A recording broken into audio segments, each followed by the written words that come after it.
Hello everyone, welcome back to another episode of Saturdays with Dad. So today's video is going to be quite an interesting concept, but I'll let you guys know that in a sec, but you have something to say about the last video? Yeah. Basically 1971, which was the last video we did last Saturday, was such a brilliant year that I was fishing out all the albums, and I forgot, believe it or not, 3 absolutely corker albums, absolute in the pantheon of great albums, and I just missed them out. I'm going to make reparation for that, and I'm going to do that now. So we're going to start this video off with what I consider the great albums of 71 continued. So this first one here is Nantucket Sleigh Ride by Mountain. This to me is one of the great, almost prog but rock influenced albums of all time. It's a concept album loosely based on a whaler ship off the coast of New England near the island of Nantucket. They harpooned a whale, and the whale carried them for some time, and it's literally the story of that. So that sort of has that proggy element to it. Yeah, but definitely. And also the great. I love Felix Pappalardi, obviously Leslie West, and great Corky Lang, the drummer. This one is a brilliant album. The actual title track is great, but there's some also other great. The first opening track is good. Don't Look Now, which is good. Travelling in the Dark, which is good, and also the Tired Angels, which is, I think, the song that was dedicated to Jimi Hendrix. But all in all, a completely brilliant album. So that's Nantucket Sleigh Ride by Mountain. And of course I should add this album. This is my favourite Who album. This is Who's Next? There you go. And there's so much greatness on this album. And it's where, you've got Keith Moon in full flow here, as well as the other guys. Bubba O'Reilly getting in tune. There's some great songs, and not forgetting the great album closer, which is to me one of the great rock songs of all time, Won't Get Fooled Again. I have no idea why I forgot about all of that, because it has to be in the 71 great albums. I'm surprised you left it out. There was just so many, and I just forgot. I'm making reparation for that. So this is Who's Next by The Who. And this one, I think, is the most shocking one that you left out. Yes. I have castigated myself for the whole week over this. This is the Beach Boys' best album, bar one.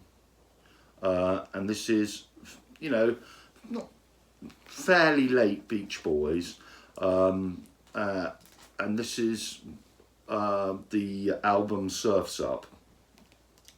I could wax lyrical about this. This is fantastic. I mean, people say, oh, what about that weak track Disney Girls by Bruce Johnson's song? It's not. It's wonderful. It's fantastic. Feel Flows is just unbelievable. Closing track. Till I Die, which is the track just before The Greatness, that is the actual title track, Surf's Up, which I believe was originally on the Smile sessions, wasn't it? Yeah. But it's, I just love it. It really is really good. Disney Girls, as I say, is fantastic. Don't Go Near the Water as the opener. It's just a great album. I heartily apologise for leaving it out. So that's Surf's Up by the Beach Boys. So now that we've done that and you've made your apologies. Hello everyone, just quickly before I announce the topic of today's video and before we actually get into the actual video, I know I say later on that I want to make my own version of this video and just make it a separate video, but I thought that it'd be interesting to have this kind of discussion kind of video with my dad, which we haven't really done before, where my list and his list are talked about in the same video. So I thought that because it just kind of overlaps because we had some of the same favourite albums and stuff like that, I just merged it into one video. So just ignore me saying, oh, I'll probably do a video about this by myself on Prog Mondays. I'm just putting it all into one video because there's so much interesting discussion that me and my dad go into about not just his albums but my albums as well. So yeah, just a quick thing. Enjoy the video. This is a really fun one this week. Today's video concept was one that I think someone left a comment about it and I just thought it was so interesting. I was going to make it a video that I was going to do, but I thought it would be more fun to make it a Saturdays with Dad episode.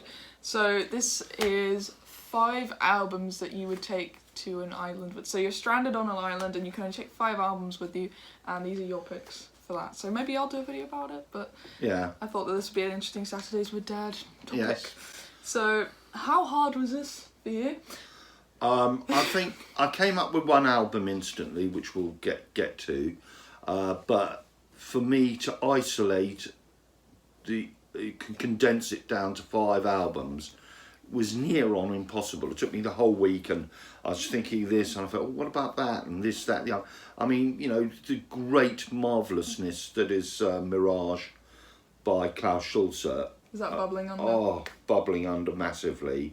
There's some, you know, Medal by Pink Floyd, Jethro Tull, Tarkus by Emerson, Lake and Palmer. All these albums, genres that you love. Yeah, not forgetting Sweetheart of the Rodeo, and you know, obviously the other great country album, the Flying Burrito Brothers, the Gilded Ballads of Sin. They're just Jimi Hendrix Band of Gypsies. I mean, I could go on and on and on, and they all went through my mind. And you know, Joy Division, Closer. There was certainly a Mars Volta, Francis the Mute album for a Rift, or Story of the Ghost by Fish. You could go on and on. I could just go on. The Stones, Exile on Main Street. It's just fantastic. But I literally was under instructions, 5 albums, and that was it. So maybe if you want to see a video of me doing that, just let me know. But I think this is going to be interesting because the whole kind of idea for you doing it, because you've been around longer, it would be more interesting to see how long it would actually take you to narrow it down to 5, because 5 is a very small number of albums. And these are the albums. And you bear in mind, you have to never get tired of these albums because you're stranded. So they've got to be albums that you can listen to over and over and over and over and not get tired of them. And also, I think as well, they're for albums for that you consider personal to you. Oh yeah, very have a personal meaning or history or whatever. All right, so should we just start? I'm gonna start with the one that kind of shocked me the most. This one here. Reason why it shocked me the most, may I just add, is because you got into this very recently and you'd already put it in your 5 albums. Yeah. It's a great album, but it just really kind of took me aback a bit. So. Well, this is the Raven That Refused to Sing by Stephen Wilson. You very rarely come across an album where you just go, oh my God, and immediately play it again. Yeah.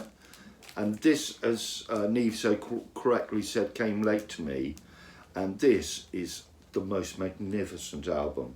It's undescribably wonderful.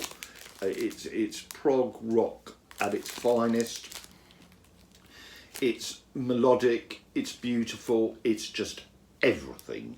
And you know, from the start, Luminol, which is a great jazzy prog rock, which anticipates people like Soft Machine and also King Crimson as well. The flute in there as well is great, which sounds very much, not so much Ian Anderson, much more sort of Peter Gabriel-y, which is just fantastic. Drive Home, The Holy Drink, Pin Drop is beautiful, but the album closer, the title track, just blows me apart. It's just unbelievable.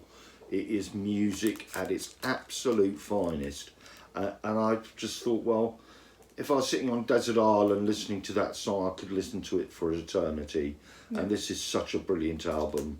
So I don't know if you've got any comment about that. Oh no, I think it's a great album as well. I mean, I haven't listened to it, I don't think, as many times as you have, but I've heard it a few times because I talked about it in my concept albums list, which is actually not a concept album. I think only one of the tracks is a concept, but no, it is a great album. I mean, I don't think personally I would take it with me because I haven't got the same emotional connection that you have with it, but it's still a very good album in my opinion.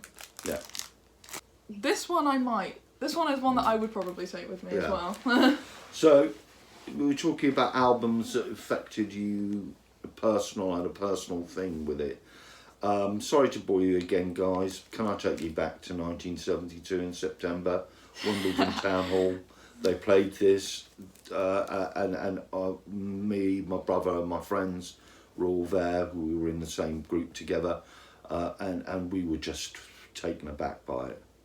Absolutely, this album from start to the musical box to the finish, the Fountain and Salmacies, is just wonderful. Every track is brilliant. It's just the most melodic, difficult, interesting album that you can listen to, and it's got so many dark themes in it. Carol the Barrel and things like that. It was really, the return of the giant hogweed. It's very much out there, and to me, this is such a brilliant album. And I probably know every single note on this album. It's just so brilliant. I found that when you actually told me about this album, and when I listened to it the first time when I played it in the car, and you still knew all the words. Oh yes, yes. Like I've got a bad enough memory as it is, but when it comes to music, I like it sticks, and that certainly has. It's the same with Tarkus in a way, because I listened to it for years and years and years. And then I played it in the car. Jeremy Bender, off I went. Also, Mum said that you were singing in the shower as well. Yeah. I'd probably take this one with me as well. I have a bit of an emotional connection, not just because you showed it to me, but because when I was actually getting into this album, it was in like the later part of the first year of college when like a lot of dramatic things happened in our lives. I mean, we lost a friend really, and it's kind of got me through that kind of period. This album in particular, especially the track, was it 7 Stones? Yes, it's lovely. That's my favourite. That has a sort of Nantucket sleigh ride attachment to that, hasn't it? Yeah, I think that this one is just an emotional thing for me. Not because of, as I said, of the family showing it to me, but period of time I was introduced to it. It's the same with 2112 as well. Yeah. Next up. Well. Not shocking. This is not a real surprise, is it? My adoration of this group is well known now to you guys. So you knew that there was going to be a Dead album in there, and here it is. Made in 1969, Live Dead. It has the 11, St. Stephen, Death Don't Have No Mercy. It is absolutely incredible. But what this album also has is Dark Star. Dark Star is one of the greatest pieces of music I've ever heard. It is just, it is jam music, psychedelia at its absolute finest. And in a funny sort of way, is probably my favourite Dead lineup. So you had Bill Kreutzmann and Mickey Hart, both drums and percussion. You had Ron McKernan, Pigpen, who is vocalist, harmonica, keyboards as well. You had Bobby Weir, Phil Lesh. Oh, the bass on this is just incredible. And the man himself, Jerry Garcia. Not necessarily everybody's cup of tea. But it's yours. But I could drown in the tea of Jerry Garcia every time. But also, if I might just say this, they had who I think the best keyboards player in any of the Dead lineups, Tom Constantine, who was only with the group for a very short time. Big pal of Phil Lesh's at college, but left, and his keyboard's playing on this. Ironically, when he left, I think they should have tried to have persuaded Mel Saunders, Jerry's partner, to be the next keyboard player. But that's not to be, but to digress, this to me is a must in my top 5. What do you think, hon? Well, I mean, I haven't listened to it again, not as many times as you have, but I think it's what I've heard from it is very good. Yeah. So I like that. I like when bands can just take a song that's, you know, not extremely long, like 4 or 5 minutes or something, and turn it into a 25-minute song, because you can just, you know, go off on a massive tangent, but keep it enjoyable for people to listen to. But I guess it's a good live experience, and you saw them live as well. Oh, twice. They're marvellous. I can't say this more. I would have seen them live probably if I was back then. If I was around back now. 2015, we should have gone to Chicago. No, but how was I in 2015? That's what, bad. you were I don't 13? Even... yeah, I wouldn't have gone. I probably would have found it really boring at that point. Why didn't they just sort of postpone it till next year? Wasn't it sold out though? I would have got tickets, but... and you would have flown over? No doubt about it. 3 nights. Well, you went to the cinema showing in Wimbledon? Yeah, I went to the cinema showing in Wimbledon live, which was... Actually, it was quite full, really. Really? There was a couple sitting in the cinema Hippies. and they had their own picnic. That is very hippie. In the cinema. Alright, so here we go. Yeah, there we go. Live Dead, The Grateful Dead. Another one that didn't shock me, but did at the same time. The reason why it didn't shock me is because you do go off about this guy a lot, so I do see why you put him. Stephen King of the 60s, 70s, 80s and 90s and forever. Stephen Wilson will probably say this guy influenced him a lot, and he is wonderful and underrated and brilliant. This guy can play everything: soul, rock, prog, blues, heavy metal, jazz. Would you say like an underrated David Bowie then? Because David Bowie did everything. Yeah. But I mean, the thing is as well, he was a multi-instrumentalist, a record producer of incredible talent, but a songwriter is brilliant. And this is the album by Todd Rundgren. It's A Wizard, a True Star. And there are a load of albums that I love of his, not least the Utopia live album, which is just prog from beginning to end. This one is it is prog, but it's more mixed up with other stuff as well. There's a soul medley, a Curtis Mayfield soul medley, which is just incredible, which just highlights his most amazing voice. But I think that, obviously International Feel, Just One Victory. I love Just One Victory, closes this album. And to me, I could just listen to it. I mean, there are all sorts of odd tracks in it, little bits and pieces which make up the intrigue of this album. And he is just wonderful, Todd Rundgren. And I think he influenced so many musicians and also people in the recording business. I mean, this is an essential album for me. And this is A Wizard, a True Star by Todd Rundgren. And finally, for you, it was not really picking 5 albums, it was picking 4. Yeah. Because of this one, I guess. So, there we go. The best album ever made, in my opinion. This is Pet Sounds by the Beach Boys.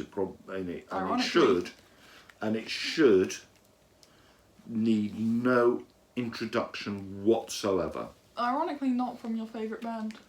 They're not my they're up there. Don't get me wrong. They're not your go-to. Well, they are not go-to. I don't know. I love them. I can't say that. I mean, I just love them. They're and this was just a turn that the record producers couldn't get their heads round. I think Capitol Records in Los Angeles begged Brian Wilson not to produce this album and instead put out another sort of best of, about sun, surf, the girls, and what they and hot were rod, known for.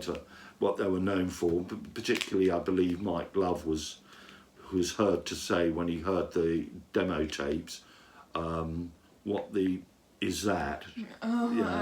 What is this? SH1.T." Which he's now sort of backtracked and said he's never said it, but whatever. So this album is groundbreaking. It's groundbreaking. This album's influenced musicians of all genres, including the Beatles.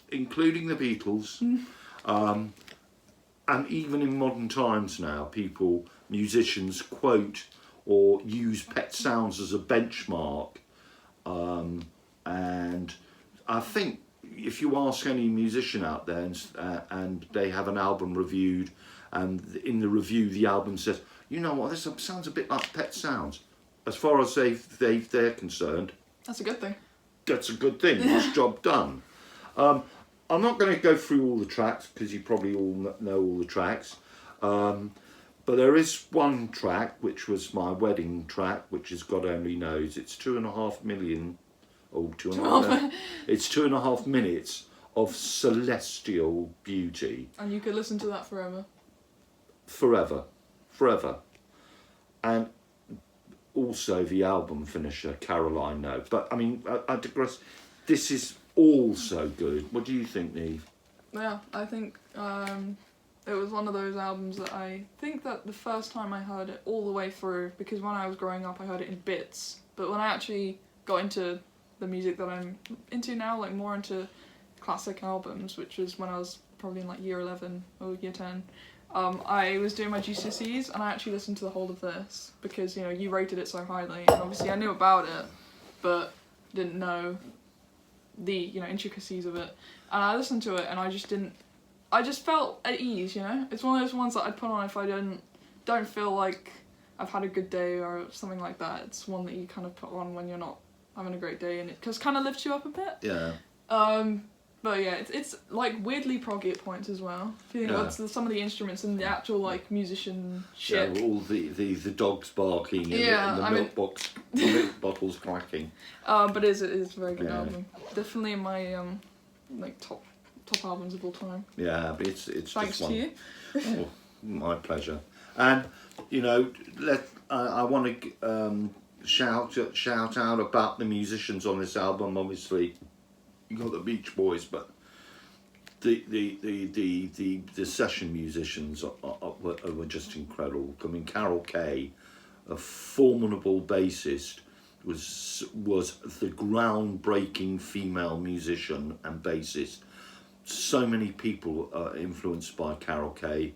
The wonderful Hal Blaine, Tommy Tedeschi, the whole of that group of musicians were wonderful and imparted Brian Wilson's celestial message to the world. So this is Pet Sounds by the Beach Boys. I've got 5 albums here as well. So the first one I have is 10,000 Days, and the reason I put this one in, because I was thinking of putting in Lateralis, but Tool were one of those bands that I didn't really understand at first, because they're one of those ones that you really gotta, once you're into it, you're really into it, but you really gotta understand Tool, and that sounds very pretentious of me to say, and I know a lot of people think that they're a very pretentious group, but that's the best part about liking prog. But it's just a great album. It's got, Wings from Marie Part 1 and 2, which Part 2 I think I listened to for like a month straight, and I'm still not tired of it yet. I can re-listen to that over and over, and the intro, Vicarious, and then obviously like Right in 2 and stuff like that, which kind of finished the album. It's just a really good album that I got you into as well. This was your favourite of the Tool albums, isn't it? I can't disagree with anything. I'm sorry this sounds boring, but it is my favourite Tool album anyhow. I mean, it would have been, for conversation-wise, a little bit interesting if you would have picked Lateralis. Yeah, because I love it, but I prefer this. Lateralis was one that I was going to pick because that's the one that I heard first, because obviously I knew Schism and all those tracks that are really well known, the title track Lateralis, but I think that 10,000 Days takes it for me. because it's got the perfect mix of that kind of sludgy kind of metal kind of sound, and then also with the progressive rock and the sound effects, the rain. Oh yeah, the rain effects, which is that's always on Wings good. for Marie, isn't it? Yeah, I think it's on both of the tracks. I think it's on the second half of that duo of tracks. But this is one that means a lot to me, and one that I can listen to forever. And I managed to get Johan into it, so I think I've done a good job with. You're jelly Stan. Getting people to listen to Tool. Yeah. All right. Next one for me. I know a lot of these are going to be prog, and they all are pretty much. But this is Close to the Edge by Yes. It's got my favourite Yes lineup on it as well. Reason why I'd take this one is because even though it wasn't the first Yes album I listened to, it's my favourite of the Yes albums. I think the first one I might have listened to was the Yes album because you showed me that one. Yeah. And I love that album a lot, but I think that Close to the Edge, it's got the best lineup, of course, and just the actual title track, the 18-minute long epic Close to the Edge, is just one of the best things ever written. One of the just best instrumental sections in the middle with the harmonies, and just everything about this, especially the keyboard playing and the guitar, the bass work, of course, and the vocals as well. But everyone talks about side 1 being, you know, as incredible as it is, but side 2 is just amazing. I mean, and You and I, great track as well. You know, just beautiful track as well. So this is Close to the Edge, and I don't really need to explain much about it because I think everyone's heard it. So what do you think of Close to the Edge? Well, it's a fantastic album. I will sort of like digress here and say yours is the Yes album. The Yes album is for me my favourite. Now, don't get me wrong, this is a great album, it's a great choice. But I mean, to me, yours is no disgrace. Starship Trooper, just I've seen all good people. Unimaginably brilliant tracks, but this has got the best. I think personally, this has got the best Yes lineup. Yeah, it started off with Fragile being the newer Yes lineup, but it's just but it's a very, very good album. Very good. Yeah, one that I can't get tired of. I think I've listened to Close to the Edge, the actual track, so many times, and the Steven Wilson remix in the box set. I think I love this mix personally. This is just the original one, but I think the Steven Wilson one, it just sounds so much better in my opinion. Yeah. He's taken like the middle section with the harmonies and stuff like that and looped them, which adds to the like atmosphere and ambience. So I'd probably take that one with me, but I'm just talking about the album as it is. But yeah, just overall brilliant. Alright, you're probably going to like this one. This is Tarkus by Emerson, Lake and Palmer. Reason why I'm taking this one, again, it's got a personal thing to me as well. And also, you showed me this one. And I have a good story behind listening to this one. Yeah? Yeah, so I think I've talked about it on my channel before, but I had I think it was like ironically, an English literature assignment, because I did English literature A-level, the next day. And I was sitting in the library at college, and I was slowly getting more into prog because I listened to Rush and stuff like that. So I decided to, I think you told me about this one. And so I said, well, why not listen to it now because I'm working and I usually listen to music when I work. And I really had to stop working because I wanted to pay more attention to it.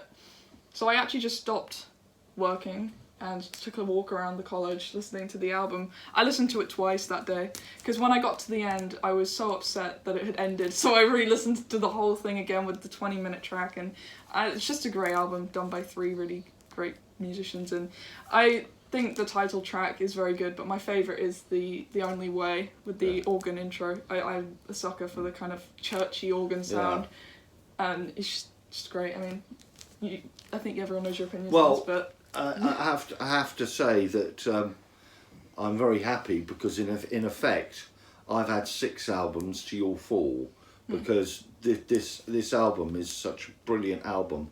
When I say it was bubbling under, it was like massively bubbling under. I played it all the time at school. It's to me one of the great progressive rock forces, certainly to come out of this country of all time. And as good as the Yes album is Close to the Edge, I would still give it to Tarkus. Tarkus to me is another very personal album. It's just wonderful.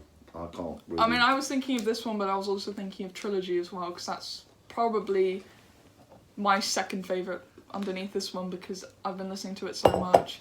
But you always got to play this one really loudly as well. So I can never get tired of this album.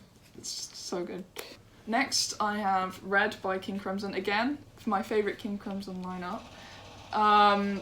The reason I chose this one, I talk about, you know, all these albums, because I got into prog while I was in college still, and this was the first, well, no, not the first, I'd say the second King Crimson album I heard, because obviously I'd heard In the Court of the Crimson King, which is like the well-known one, and the one that everyone highly rated, so I listened to it. But it didn't really connect with me as much as this one, because this one's so dark, and the songs and the musicianship just really got me. I cried a few times. I know it's so weird to cry to start a band like King Crimson, just being a wacky band as they are. But, I mean, Starless, one of the best pieces of music ever, and I have another kind of personal thing with this one, being having a lot of kind of stressy times at college as well, and it's a short album, it's 5 tracks long, but it's one that I could listen to over and over and over again. And I know a lot of people wouldn't really call this a 10 out of 10 album just for Providence being the weird track of the album, but I think it really works in the album. What do you think of this album? So. It's my favourite of the King Crimson album. Funnily enough, The Wake of Poseidon I like. That's really good. It's kind of sad that people didn't like that one as much. They denounced it as, it's such a great album. Yeah. It's because it came after the big album. Yeah. So that's probably why, and I think that that era of King Crimson, 1969 to 74, was such a strong period of time for them. So they released so many great albums. Musically, I think it's their best album as well. Would you say it's their best lineup as well? Oh, without doubt. Plus, you've got to have Davy Cross in there, haven't you? Yeah, it's not even on the cover. And lastly, you could probably tell by the shirt I'm wearing today. Of course, I was going to have a Rush album, and 2112 is going to be 2112, which is up to the 45th anniversary a couple of days ago. The reason I picked this one, I was debating over whether or not I was going to pick this one or Hemispheres, but I have more of a closer connection with 2112 because it was the first King Crimson, the first Rush album I ever heard, and you know, it always seems to be like the first album that you have the biggest connection to, but I guess with Red, that wasn't the first one I heard of King Crimson. But it was the first prog album I ever got into. I remember listening to it in a media class for the first time, and I was just completely blown away by the intro of being the long epic, which is 2112. And just, it all works so nicely. And I remember the song Tears, which is on the second side of the album, was one that I listened to so many times, and it's just great. It's Rush. What else can I say? I think I was introduced this to, I heard about them in many different ways. The first way I heard about them was I was really big into Dream Theater before I got into Rush, and Rush are probably one of Dream Theater's biggest influences, so obviously I was going to check out their history a bit more. And the other reason was School of Rock, the film with Jack Black. He's giving out all the albums, and all of the albums he gave to the students were all ones that I were very familiar with. I mean, he gave out like Fragile and stuff like that, so I knew all of those. But I didn't know this one. I had no idea who Rush were, I had no idea about this album cover or anything like that, so it interested me to the point where it was like, right, I'm gonna take a listen to this, and I loved it ever since. So, 2112, Rush, great album. And I think that's the end of the video now. Yep. So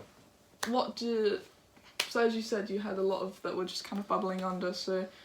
Yeah, I mean... So did I, to be fair. There's so much. I mean, it's just a huge... It's like an iceberg, you know. Your 5 albums you can see from the top of the sea. And then there's the underneath. There's just underneath where there's just hundreds of albums which you like. Actually, probably not 100. Maybe there's, for me, I can call on 150 albums which are just...